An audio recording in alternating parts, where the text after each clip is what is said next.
مشاهدينا الكرام، أهلا بكم. إنا لله وإنا إليه راجعون. توفي منذ قليل الممثلة التونسية فتحي الهداوي عن عمر ناهز 63 سنة.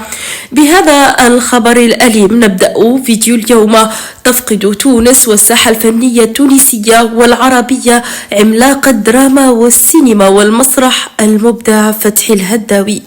اليوم الخميس الموافق ل12 من شهر ديسمبر 24 و2000 خبر قاسي نزل كالصاعقة عشية اليوم على الشعب التونسي وحتى الدول العربية المجاورة، ولم يعرف بعد سبب الوفاة المفاجئ الذي يرجح أنه سكتة قلبية.